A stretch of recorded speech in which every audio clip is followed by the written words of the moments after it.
Boa noite a todos, boa noite a todas que estão nos acompanhando aí pelo Facebook, em mais uma live que nós estamos fazendo nesse período de quarentena, nesse período que é mais do que necessário ficar em casa, né? Nas últimas 24 horas foi um morto no Brasil a cada 25 minutos por coronavírus. E olha que nós estamos no começo da pandemia aqui no Brasil. As próximas semanas vão ser muito difíceis.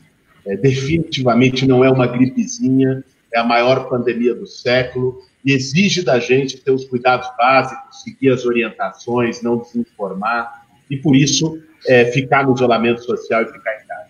A gente tem feito todas as noites, às 19 horas, essa live para conversar sobre algum assunto importante, pertinente, com um convidado, com uma convidada. Ontem a gente recebeu um grupo de juristas que assinaram, junto com o PSOL, uma ação no Supremo Tribunal Federal para que o SUS possa assumir os leitos dos hospitais privados durante a pandemia, ou seja, que tenha uma fila única, que não seja quem tem mais dinheiro, quem tem melhores condições, quem paga um bom hospital ou tem um excelente plano de saúde, sobrevive. Quem não tem, não sobrevive. O momento exige solidariedade, o momento exige que a gente coloque a vida das pessoas acima do lucro e acima do dinheiro que cada um tem no bolso. E hoje a gente recebe, é com muito prazer que eu recebo, a Camila De Caso. A Camila é uma economista, uma jovem economista, mas que tem feito um trabalho extraordinário na assessoria econômica da bancada do PSOL na Câmara dos Deputados, que já tem também a sua trajetória construída no debate econômico no Brasil. E chamei a Camila hoje, convidei ela para que ela possa falar um pouco para nós esse assunto que gerou tanta polêmica, até pela forma totalmente equivocada como o Bolsonaro colocou, que é os impactos econômicos do coronavírus. Bolsonaro colocou como se fosse escolher entre economia e saúde. Essa é uma falsa polêmica, uma mentira, uma forma oportunista de colocar as coisas. E eu queria, primeiro, dar boa noite, Camila,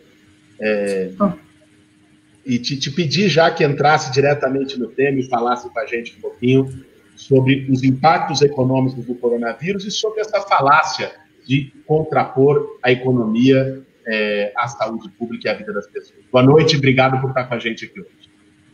Bom, boa noite a todas e todos, boa noite, Guilherme, também. Muito obrigada pelo convite, é um enorme prazer estar aqui com você hoje. Então, é uma falácia, como você já introduziu, né, esse debate. É um falso debate, na verdade, né, para ou não para, faz isolamento vertical ou faz isolamento horizontal. Isso, na verdade, já tá comprovado que não faz sentido, né. A gente tem alguns estudos que já saíram, e não é nem só do nosso campo, né? Isso já está amplamente aceito de que não existe essa dualidade entre vida e lucro, né?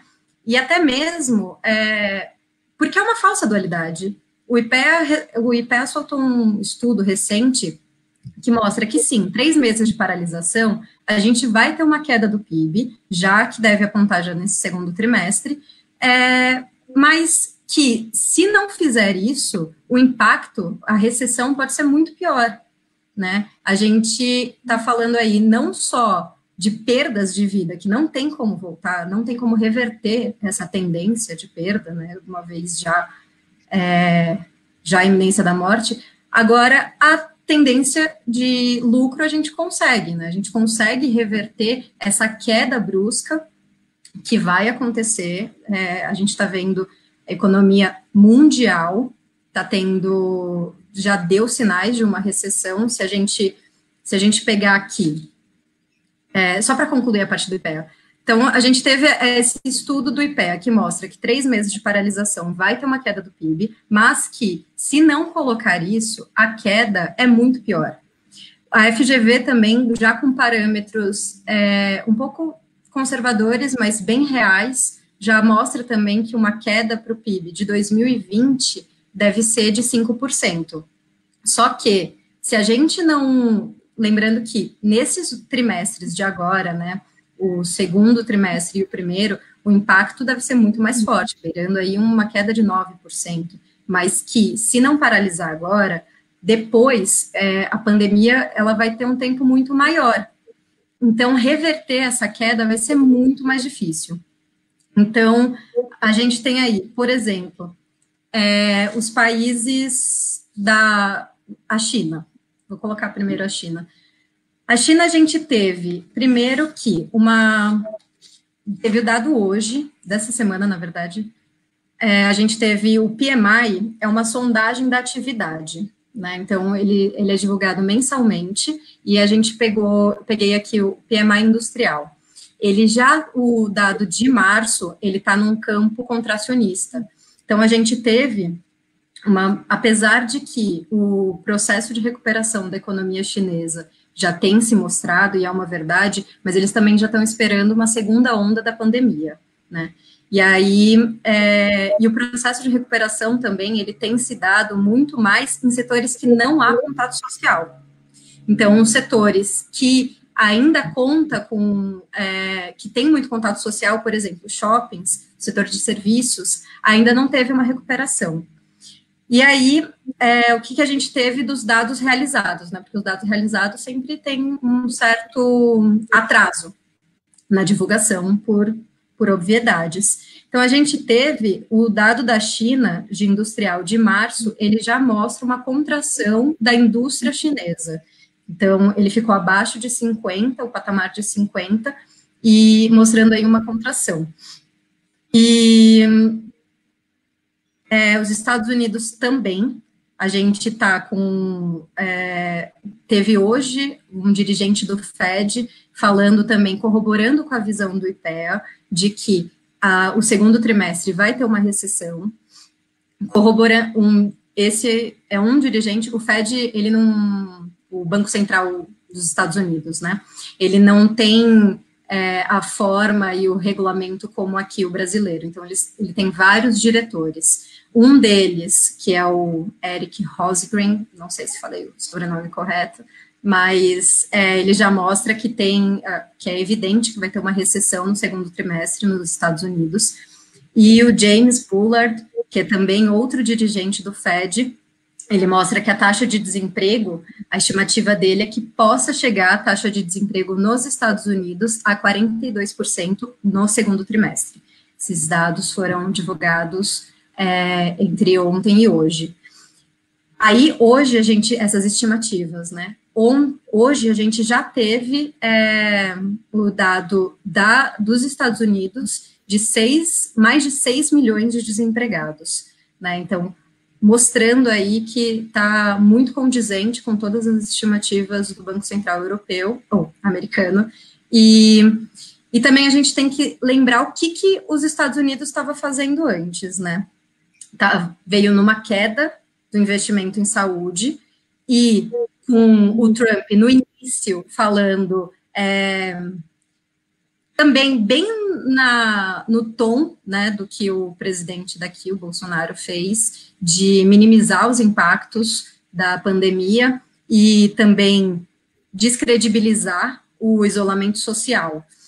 Então, ele primeiro descredibilizou, agora a gente está vendo todos esses impactos, e a Casa Branca já estima 240 mil mortos nos Estados Unidos. Essa estimativa também saiu hoje pela manhã.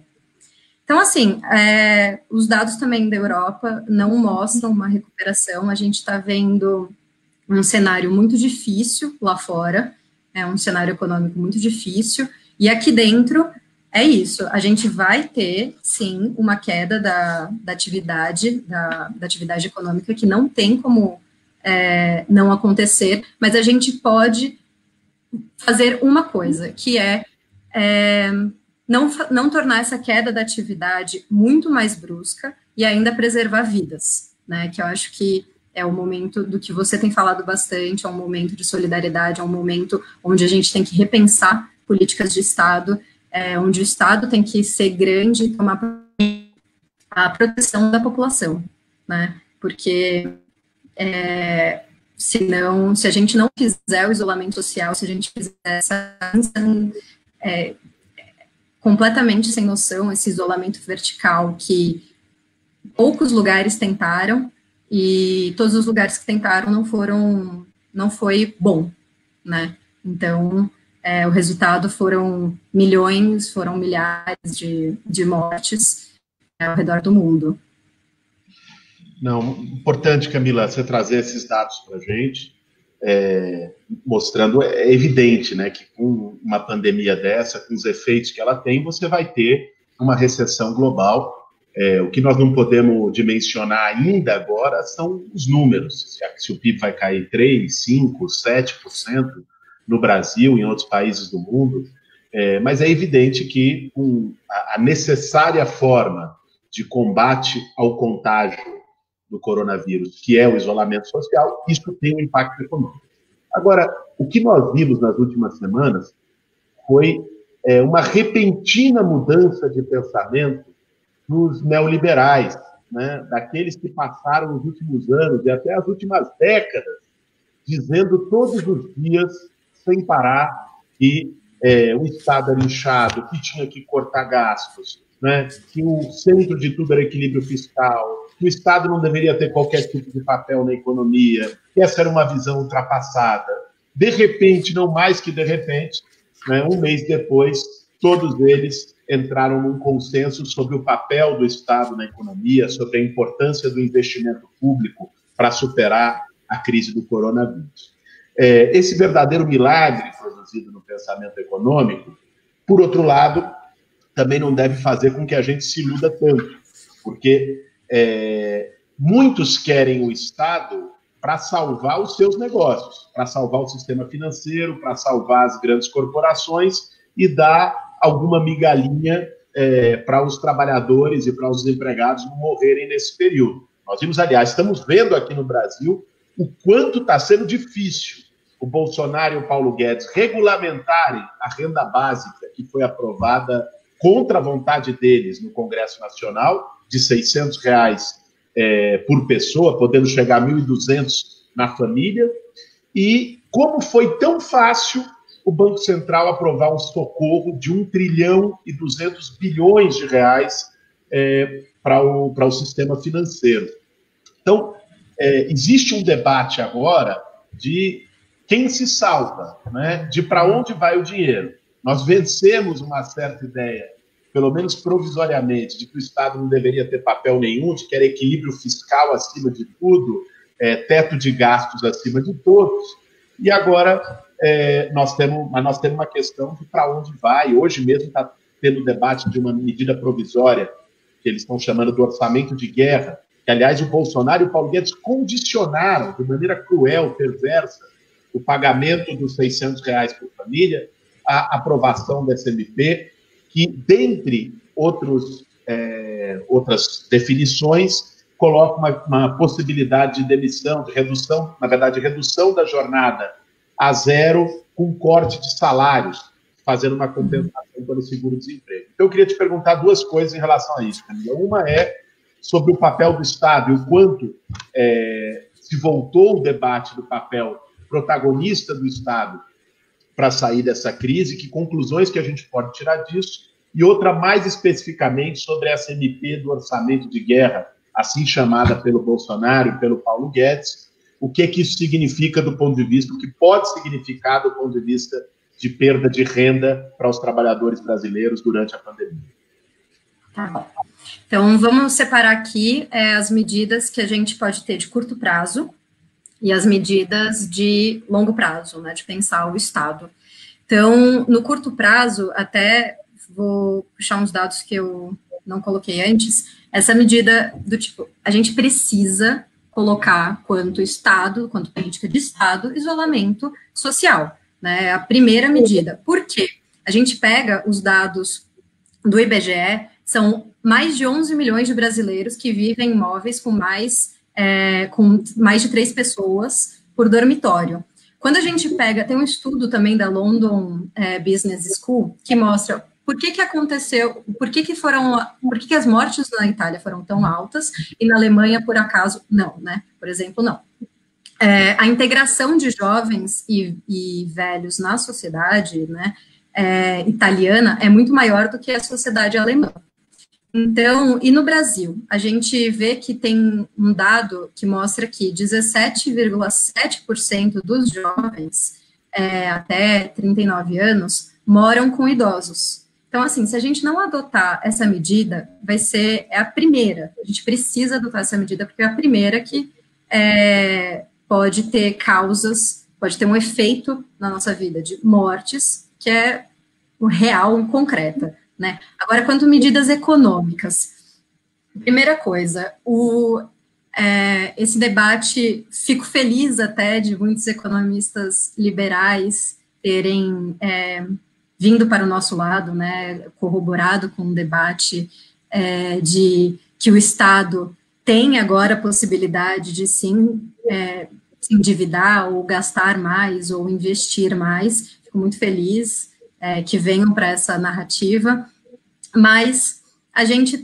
não pode também se iludir de que essas políticas fiscais, né, essas políticas econômicas, por si só, que é isso, parece que todo mundo está falando a mesma coisa, então fica um pouco nebuloso, né, difícil de entender o que a gente está falando.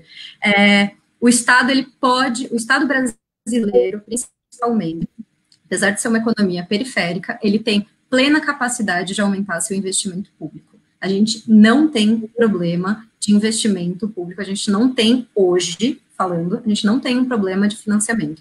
O que a gente tem um problema de aumentar o investimento público? No Brasil, a gente tem 3 regras fiscais que elas se acumulam e se contradizem até chegam a se cancelar. Então, a gente tem a conhecida PEC do teto, né, a última, a Lei de Responsabilidade Fiscal e a regra de ouro. Então, o que a gente ficou falando o tempo todo? Os estados e municípios estão estrangulados e vai ter que fazer um ajuste fiscal. Mas não era mais fácil a gente repensar a lei de responsabilidade fiscal que foi implementada num período completamente diferente, com parâmetros macroeconômicos completamente diferentes do que a gente vive hoje? A gente precisa repensar a dívida de estados e municípios, a gente precisa escalonar essa dívida, a gente precisa readequar aos parâmetros que a gente vive hoje, né? Até mesmo de taxa de juros e de toda essa estrutura monetária. O Estado, ele pode aumentar o investimento público por algumas coisas. A gente passou um período muito grande no Brasil, comparando o orçamento público ao orçamento doméstico. E não tem como isso acontecer. Por quê? O Estado, diferente das famílias, ele cria impostos. O Estado, ele pode emitir moeda, o Estado define suas taxas de juros e prazos de suas dívidas, e o Estado pode avaliar também essa relação de receitas e despesas. Não é que a gente está falando para jogar tudo para cima, não é isso, mas a gente precisa readequar aos parâmetros que estão colocados hoje. Outra coisa que é o que mais tem usado hoje ao redor do mundo, né? A emissão da dívida para financiar o Estado. Não é aqui que eu estou falando para a gente fazer igual os Estados Unidos ou igual o Japão, que tem uma dívida pública em relação ao PIB que é muito maior do que 100%, né? A nossa dívida, ela é muito menor.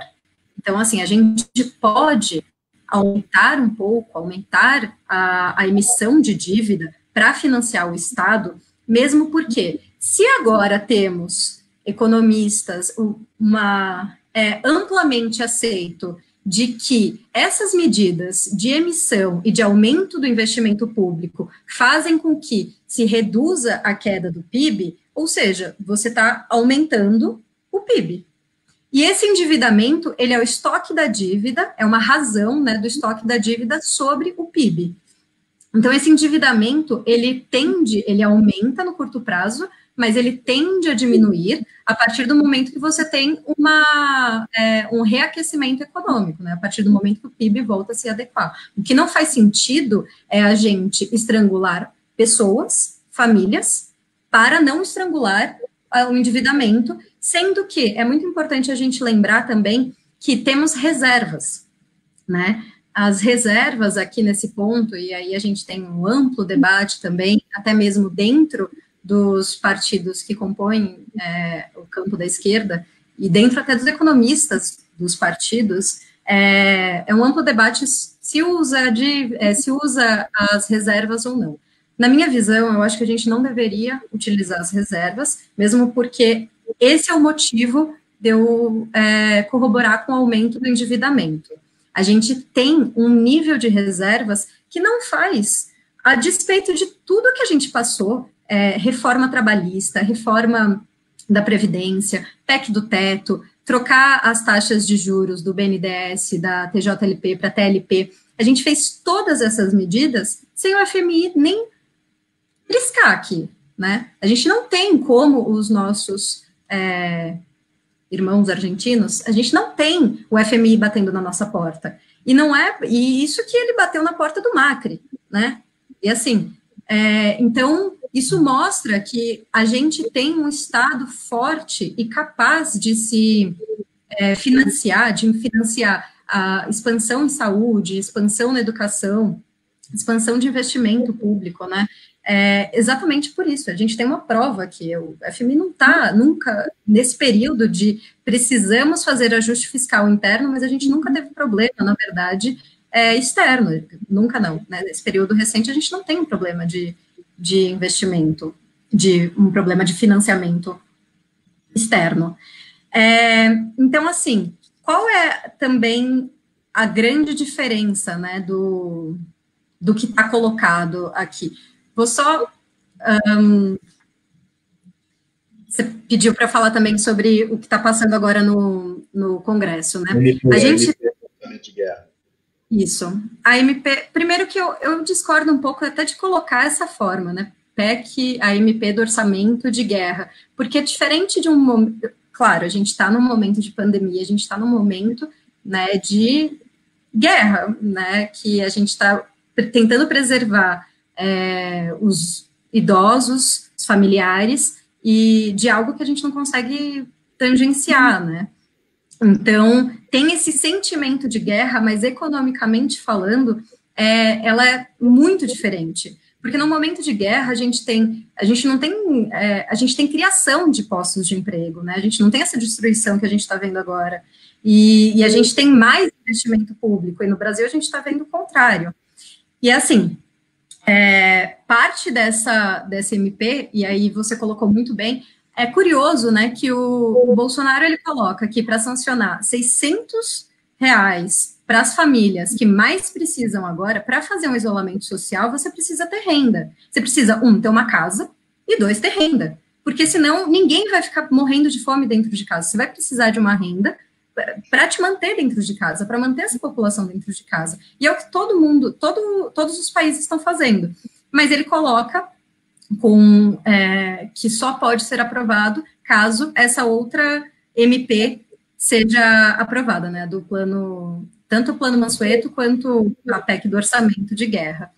Mas é curioso que aí, essa MP 935, que foi lançada hoje, que você tem uma redução de renda das pessoas, o que ela faz, né?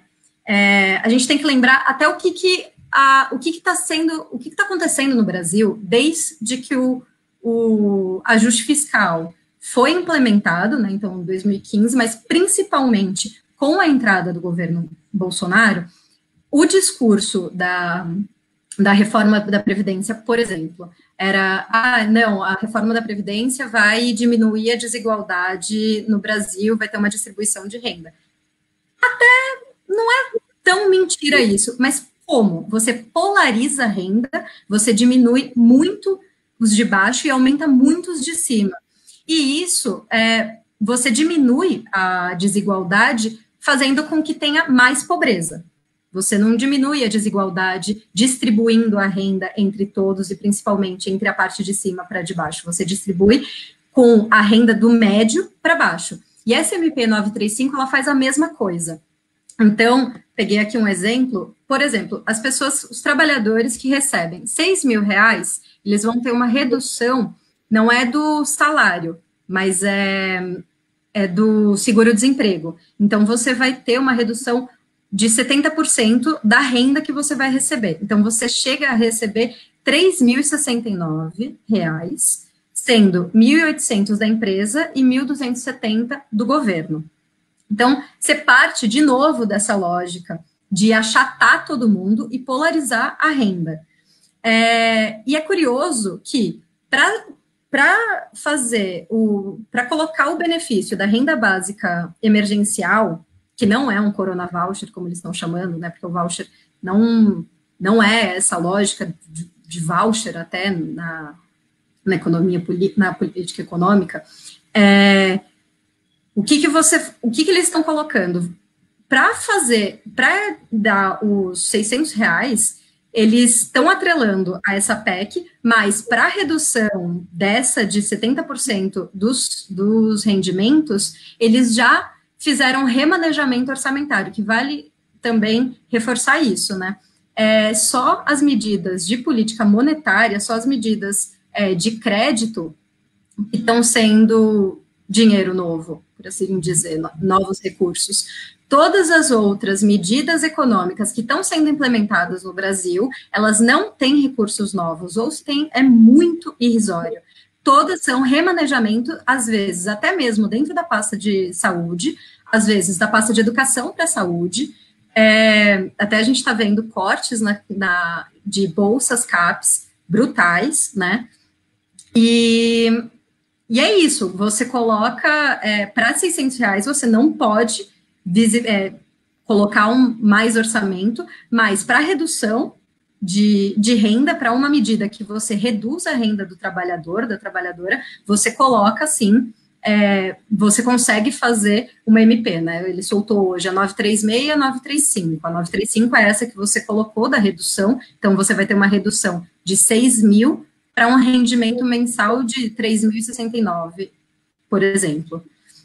Mas, para o benefício de R$ 600 chegando a 1.200, né, no máximo, ainda não temos, e ele atrela a PEC do orçamento de guerra, e também outra coisa que está sendo debatida agora no Congresso, né, na Câmara, principalmente, é o Plano Mansueto, que é muito problemático, o Plano Mansueto. Ele pega o que a gente tem falado, que é necessário fazer um escalonamento das dívidas dos estados e municípios, dar um alívio para os estados e municípios, mas ele obriga a ter um ajuste fiscal, né? Então, você tem sempre essa contrapartida de manutenção do ajuste fiscal, e também, aí já pegando o gancho com o que você falou, isso que é o grande diferencial, né? Porque agora está realmente, a partir do momento que a gente consegue colocar um CPF e um nome nas mortes, nas pessoas, na redução de investimento público,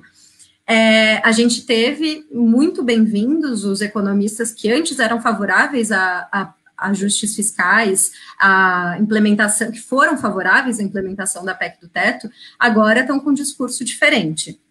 Mas eu não tenho muita visão de que agora, no curto prazo, as nossas medidas, elas são semelhantes, né? Mas no longo prazo, passado esse período de pandemia, é muito provável que os discursos de precisa fazer a reforma X, ou as PECs fiscais que estão passando também, que estavam passando agora, deram uma segurada, né? Mas a gente tinha PECs fiscais passando no Congresso que colocavam uma série de restrições também. Então, muito provavelmente, essas pessoas vão voltar para esse discurso. E o que diferencia a gente, né? Se no curto prazo a gente... eu concordo, são necessárias políticas de cunho keynesiano ou pós-keynesiano, por assim dizer, no longo prazo a gente precisa repensar qual é a função do Estado, né? E aí, pensar a função do Estado de o que vai ser o pós-crise, né? A gente tem a China, ela está conseguindo fazer uma recuperação muito melhor do que a Europa, e que a Europa já está muito melhor do que os Estados Unidos também, porque, além de ser... porque, basicamente, é um Estado que se planeja, né? Falando com todas as letras, é um Estado que se planeja, é um Estado que consegue pensar a longo prazo. Então, um Estado que se planeja aqui é até pegar o que o Estado tem, né? O Estado tem uma série de, vamos dizer assim, uma série de caixas de ferramentas. Então, a gente tem uma de política monetária, uma de política fiscal e uma de política cambial, né? Seriam as 3 grandes motes de mexer a economia que o Estado tem possibilidade. A de política fiscal, ela vai nessa linha do que eu estou falando, de uma economia que se planeja. Então, é a alocação direta de recursos. Por isso que, em 8 ou 10 dias, a China conseguiu levantar um hospital e atender sua população, né?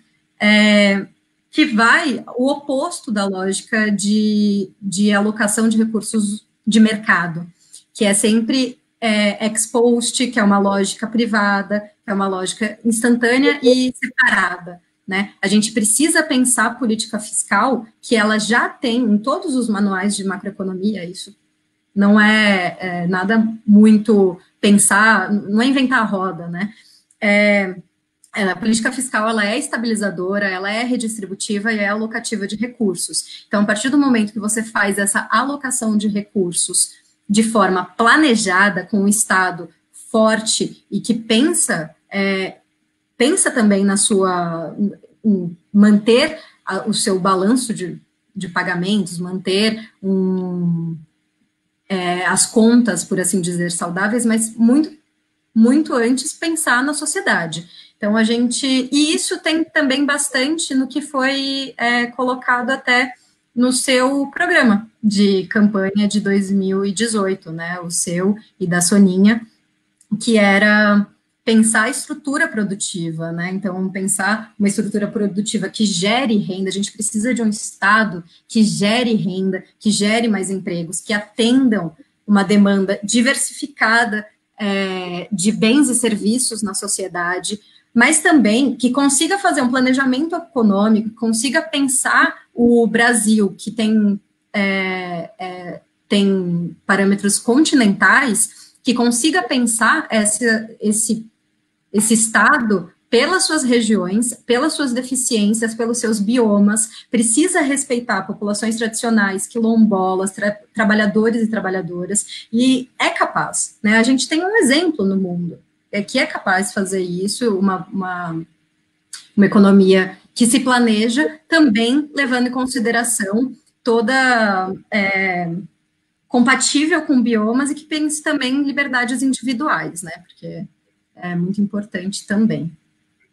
Não, obrigado, Camila. Eu acho que esse debate que você colocou com muita propriedade e que remonta ao papel do Estado. A gente só espera que essa discussão não seja apenas utilizada emergencialmente para lidar com uma crise e, passando essa crise, esperamos que esteja logo, dentro de 3, 4 meses, que esse cenário se reafirme, que o Brasil e o mundo possa controlar a pandemia do coronavírus o mais rápido possível, mas que, passando isso, não queiram colocar a conta novamente numa lógica de austeridade fiscal nas costas dos mais pobres, nas costas dos trabalhadores. Que essa crise deixa um legado sobre a importância do investimento público, sobre a importância, sobretudo, da construção de sistemas universais de saúde pública e de pensar uma lógica mais solidária para a organização das nossas sociedades. Eu te agradeço muito, Camila, por ter se disposto a vir aqui conversar, por ter esclarecido esses pontos. Quer dizer, o Bolsonaro tem desinformado muito e usado o argumento econômico para desinformar e até para desorientar a população em relação ao isolamento. Eu acho que é importante a gente fazer um debate qualificado, um debate em torno de dados e de perspectivas. Obrigado, Camila. Boa noite para você, boa noite para todo mundo que nos acompanhou aí e até a próxima. Obrigada, boa noite.